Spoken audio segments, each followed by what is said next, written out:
Welcome to the HRLocker podcast. On today's show, we are really lucky to have one of Ireland's trailblazers in tech, Ciara Garvan, founder of WorkJuggle, an online platform connecting highly skilled professionals with flexible, remote and contract roles. Ciara has been a notable contributor to the Irish technology industry over the past 15 years, holding senior roles in blue-chip companies such as Accenture, Eir and Meteor. We asked Ciara to talk to us about the benefits of contracting, if it's a good way for organisations to scale up without making a huge investment, and the importance of making your contractors feel like they are part of the team in order to maintain a great work culture. Ciara also talks to us about her collaborative academic research project with DCU on the future of work, and calls upon HR managers to help by giving their valued insights. The link is included in the podcast. If you are considering contractors for your business, this is the show for you. We hope you enjoy it. Today we are delighted to have Ciara Garvan here from WorkJuggle. Ciara, if you could introduce yourself to our listeners. Sure. My name is Ciara Garvan and I'm the founder of WorkJuggle.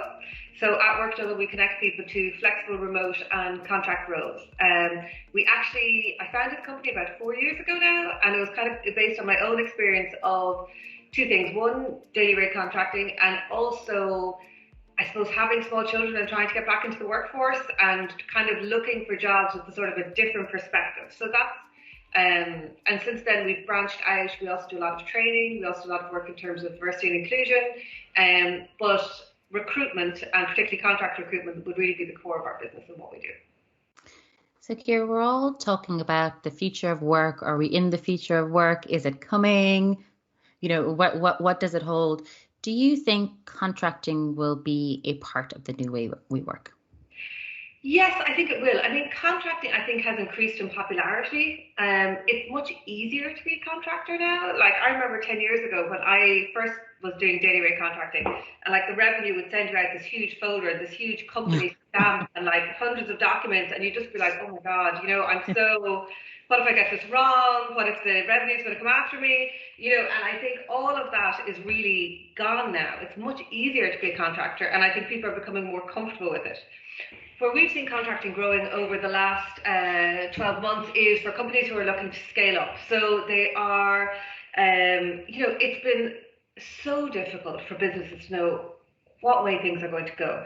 And so what has been really successful for companies is, I want to hire people, but I'm just a bit worried about doing it on a permanent basis. And then we've been able to find them, and they've been able to scale up and get that growth that they need. So from that perspective, I think it's worked really well.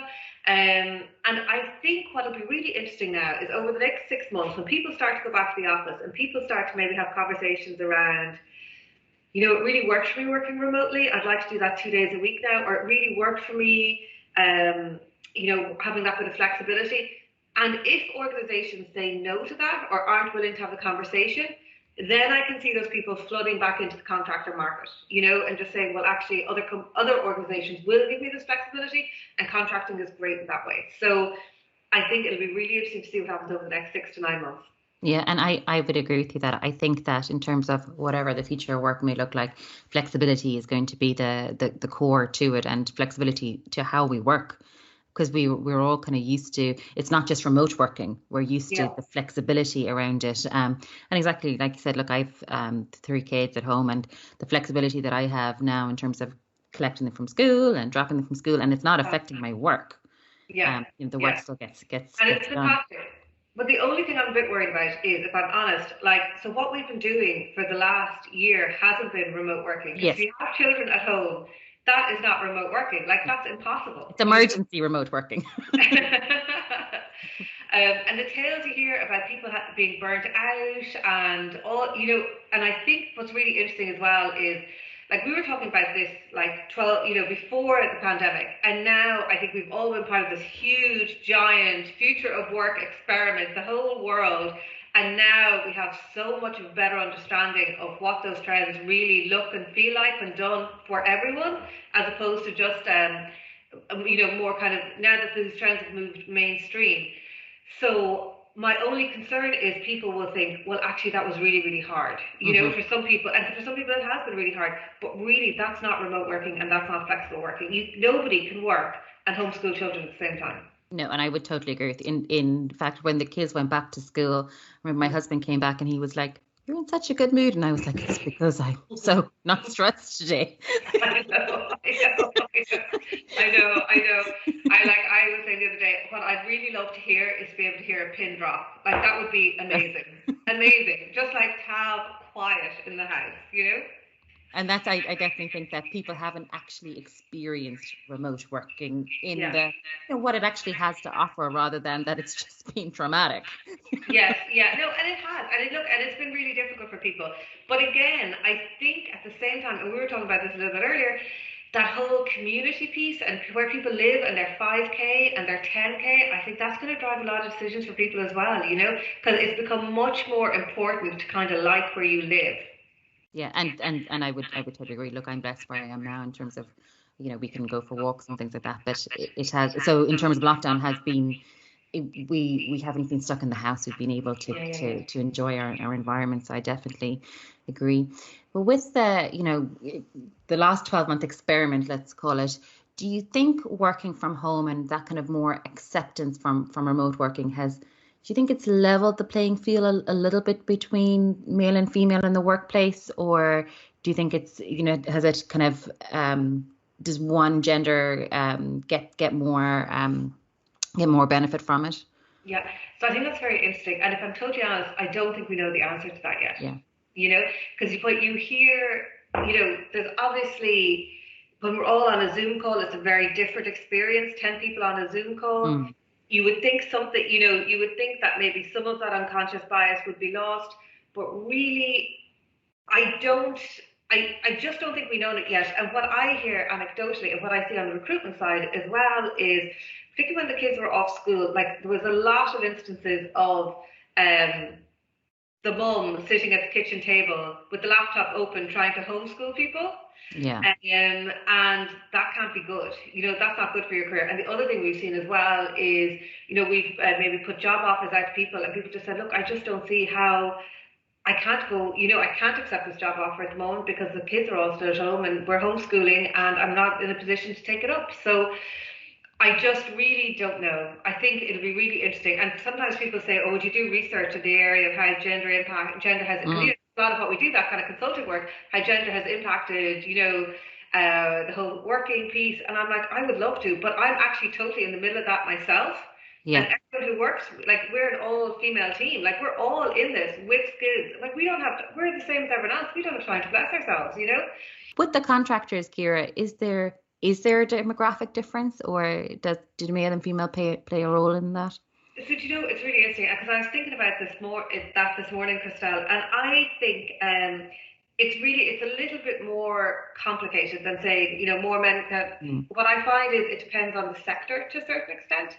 So where we would have a lot of accountants and auditors out on contract, that's nearly all women, and I think that really works for them.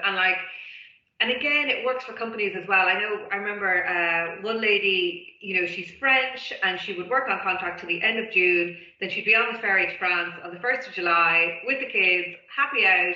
And they weren't busy July, August, and they were happy not to have her in contract. Come September, she's back in Ireland, kids are back in school, she's back on contract again. You know what I mean? So I think that really works.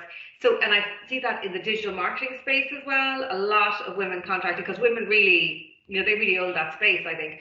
But when I look at our contracting book, so we've done a lot of work in, companies more kind of commercial, people looking for very strong commercial experience, looking for people to write business plans, funding applications, that side of thing. That's nearly all men.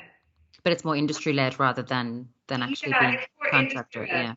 But I do think that sometimes there's that pent-up demand. So we did, now this is back in the days when we could all meet in person. I remember we had... Distant memory. It kind of is, But we had an event in Dogpatch and it was all about contracting. And I would say it was like 90% of women showed up, because I think contracting give you, if you're coming back into work, whether it's after having kids or taking time out, contracting can be a really nice way to get in. And if you can manage it with a bit of flexibility, it can work really, really well. So, and often I do find that when women are contracting with us, it's generally the first time they've contracted. Interesting. Okay. Yeah, but we'd be very happy to talk them through the process. We'd often refer people to like Contracting Plus to get set up, and we you need a bit of confidence, I think, to go contracting. You need to, like, if you're going contracting, anything, well, my contract's up at the end in like 6 months' time, and if you spend the last 2 months wondering whether your contract's going to be renewed, then contracting is not for you. Yeah, and I suppose even just for yourselves that, like, if I was to go contracting, I have no idea what to do. So, to be able to have that kind of, just that helping hand to say, well, this is how you do it. And it is actually an option. Yeah, exactly. And I think that's I do think it's interesting that nearly all the women, this is the first time they've contracted, and they've contracted through us. And there can be like that little bit of, oh, am I going to be responsible for lots of stuff now? But again, because contracting, it can be really lucrative, it can be really, if you're an accountant, you can be on a really good, or an auditor, or, if you've really good skills, they can be really decent daily rates, and it can really work out. Yeah. And I think you mentioned this in the beginning, and this is where I think the last 12 months have, and I wonder what the next 12 months will be, is that for contracting, I think the benefit for an organization is to hire the skills in that you don't currently have. Yeah. So exactly around this auditing or maybe digital marketing or something like that, it's because maybe you don't have enough of a full-time role for that, or you don't have the expertise in-house. Like, is that, do you think, from a company perspective, the biggest advantage for hiring contractors? Yeah, I think so. And it's interesting. So I think, again, where we would see a lot of our companies coming from are those organizations where they're in that growth phase, and they're just, so we know we need to be doing some digital marketing, but we're just not really sure. We definitely couldn't, we don't need somebody 5 days a week, or we're going to try and do this project with someone for 3 months and see where that leads us. And so I think for those companies in that growth phase to have that agile talent, I think it's really, really useful.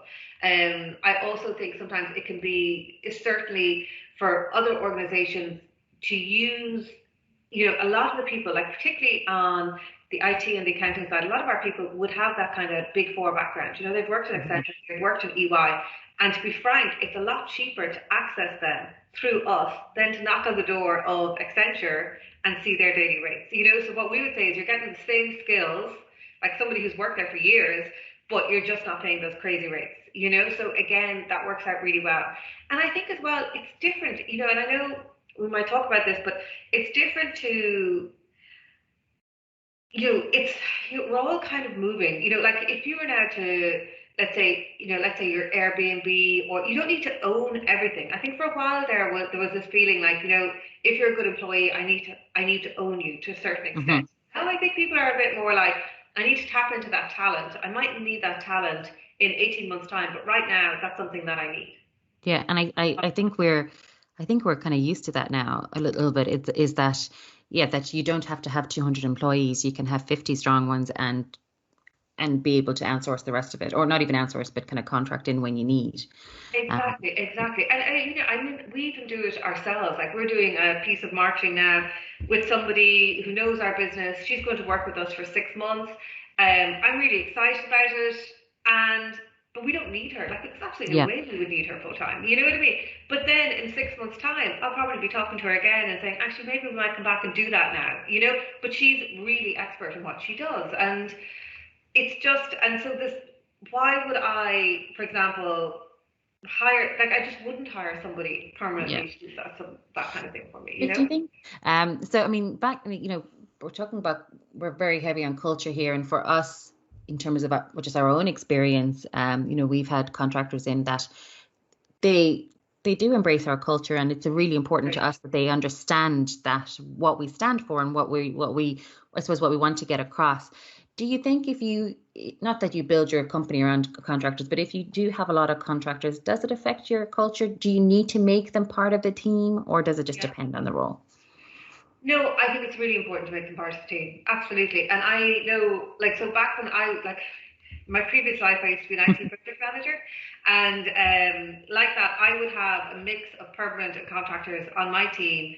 And I know I always really try to make everybody feel the same. Like, I think it's really important to feel the same, and that everybody is communicated to the same way, that everybody is, if there's town hall meetings, if there's, if there's team events. I think I just don't know what you're gaining by not treating everyone the same. Yeah. I really don't. I just don't think you're gaining anything, and I think you're losing quite a lot. I think as organizations get bigger, I think that can be much harder, I know when we place people in, because they're so experienced, it has never been an issue, because people see, oh, this person's just really experienced and they're able to well slot in. I do know, like, I worked in large multinationals myself as a contractor, and sometimes there is that divide a little bit between this is the contractor base and this is the permanent employee base. You do hear stories sometimes. I don't think you're winning anything. You're just not gaining anything, you're all there trying to do the same job. Everybody's working the hours, everybody wants it to succeed. I think you need to put time into making sure that really doesn't happen. I would agree with you. What do you think the future of work will look like, Ciara? Oh, okay. Well, that's a great question. And it's what we're actually doing research at DCU on this at the moment. So I might even ask you to include our survey link if that was okay. But it's academic research all about what is the future of work going to look like. And what we did was we did focus groups with our customers with DCU back before Christmas. And it was very interesting to see what came out of that. And one of the things I found most interesting was one of our customers who was they had really pivoted like that. You know what I mean? That first week, that March 17th week, their CEO had said, okay, everyone's now working from home. Here's a €200 voucher. Go get whatever you need. Okay. Like in that first week, before anybody else had even gotten there. And I think what was interesting about that was his background was a military background. So he was very much, plan A has failed, we've now moved straight on to plan B. Whereas I think the rest of the country was hanging on to plan A, saying, we're going to go back next week. Yeah, exactly.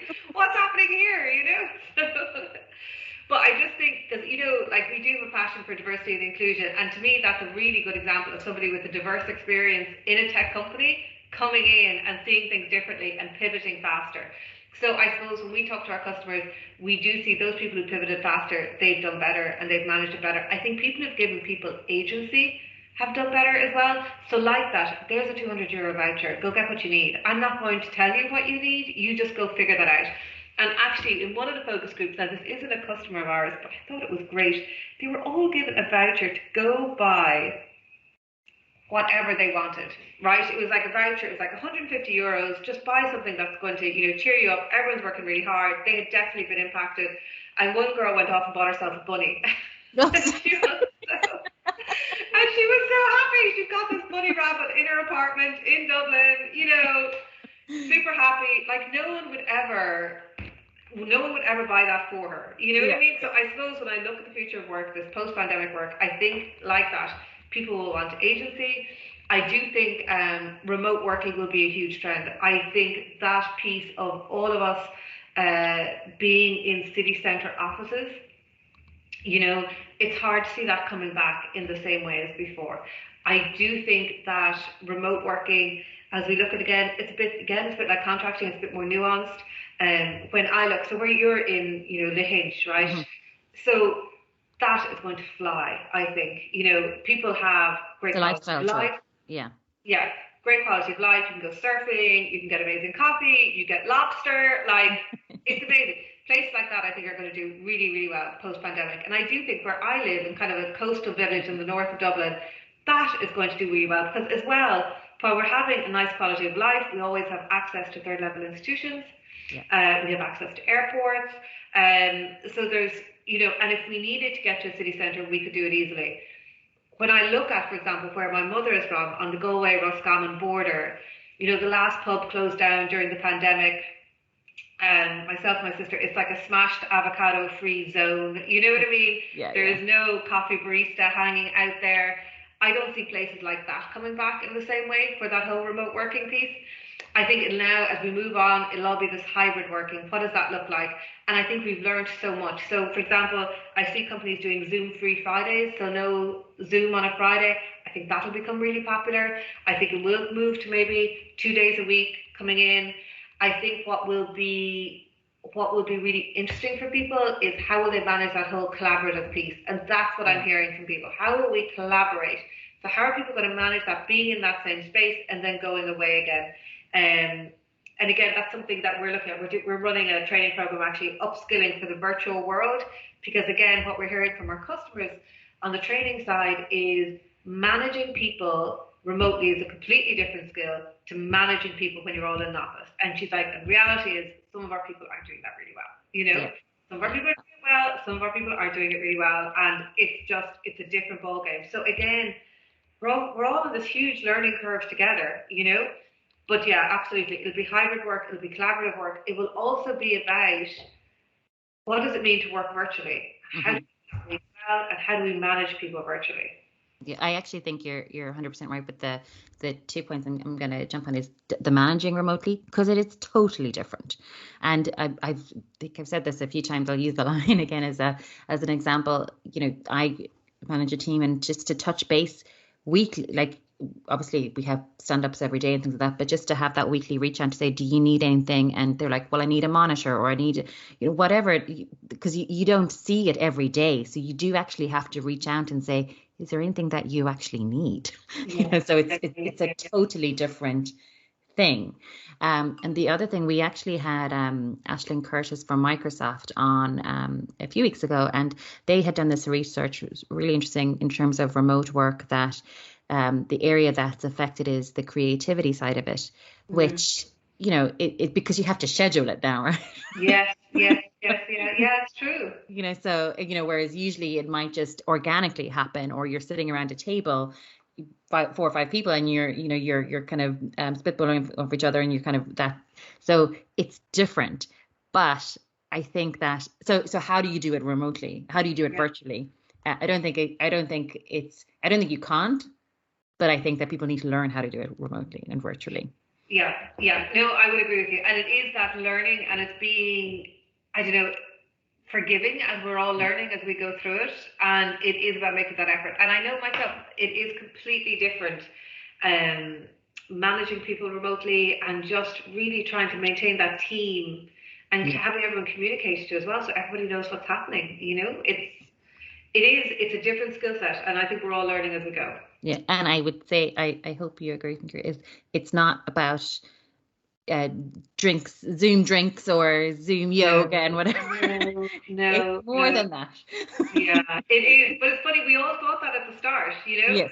We did, and everyone went into it with the best of intentions, and now everybody's right back out of it again. Exactly. Well, actually, for us, what works well for us here is that, because we did jump on that bandwagon, and we had our yogas and yeah, totally, and everyone thought they were doing the best. You know what I mean? Yeah, but we try to do it in smaller groups now, rather than having 30 people on the Zoom call. We kind of do them in 5s or 6s with people with different from different departments, because they, you know, it may have organically happened in the office that they may have had a coffee or something, you bumped into them, whereas now we find that some departments may never speak to each other because they don't need the need. Yeah. So we try to do smaller groups of 4s and 5s, which I think is working a bit better. But yes, it is this mass experiment, isn't it? Yeah, it is interesting. And I know some of our customers are talking about putting people in neighborhoods, you know, I think that's interesting. So you're in a neighborhood, and you're in a, you know, it's going to, and it's funny because another one of our customers said, you know what, we're just going to assume no one's going back into the office for 2021, because they felt it was just taking up so much headspace. They were a really large company, you know, it's taking up so much headspace to figure out what'll it look like, temperature checks, do this. It's just not happening for 2021. We'll figure it out in 2022. I think that's the best way to do it here, because exactly like you said, are we having 2 desks between people? What are we going to do? Who's going to sign in? Who's coming in Mondays? Who's coming in Wednesdays? It's difficult. I do feel. Yeah, and I really feel for HR people over the last 12 months. I think it's been really tough for them. I think it's been, you know, there's a lot of things we've never had to consider all of a sudden on our plate. And again, even like that, I was talking to somebody else the other day, and they had, now this wasn't a customer of ours, but she was just sharing in that focus group we ran with DCU. She was sharing that, so over the course of the pandemic, she had hired somebody, managed somebody, and fired them without ever having met them. Yes, very difficult. So hard, and like such a bad experience for both of them, you know, really tough. No, But and like it is, that, really hard. And I would say, and I've said this a few times, is that like hiring people remotely is hard. yeah, yeah. Yeah, it is hard. And it's funny, at the start we were looking at like video interviewing and all that kind of stuff, and just people meeting people over Zoom, and that seems to be back working quite well again. Yeah. But I think, I don't know, do you agree, Ciara? It is a time for people to try things as well. It's because nobody actually has the answers. Absolutely, absolutely. And I think that's the main thing, is to try. And like that, like when I was talking about that story about that guy who just in that first week pivoted, just to pivot really, really quickly. Yes. This is working, this isn't working, let's just keep moving and let's figure it out, Yeah, because if somebody has the golden answer, please get in touch with us. So Ciara, thank you so much for speaking to us. What is the best way for people to get in contact with you? Okay, great. Well, look, I'd say, my email address is ciara@workjuggle.com. So if anybody, absolutely reach out to me there. That's usually the best place. We are on Instagram at WorkJuggle, and we're on the LinkedIn on WorkJuggle as well. And obviously we have our website, www.workjuggle.com. But absolutely do get in touch, particularly if you're interested in hiring, or I would love if people help fill out our survey with DCU. Yes. And to be honest, right, because it's an academic research survey, it's like 10 minutes long, like it's not one of these click. But I suppose the idea is we'll get a lot of richness out of that. We'll get something that'll be really useful going forward. So I might send you the link to that if that's okay. Yeah, and we'll include the link with the podcast and when we're pushing it out as well. So please, anybody to fill it out. And that would be really helpful, particularly anybody who has a background or who is working in HR, because really we're trying to figure out, like that, no one has the answers. What do organizations, what are they going to need going forward, and what do they think that people are going to need going forward? And we're all just figuring it out together. And I think that's the key, and people have different experiences, so let's very much so try to think. So thank you so much, Ciara, and we shall talk to you again soon. Take care. Super. Thanks a lot, Crystal. Thanks for having me on.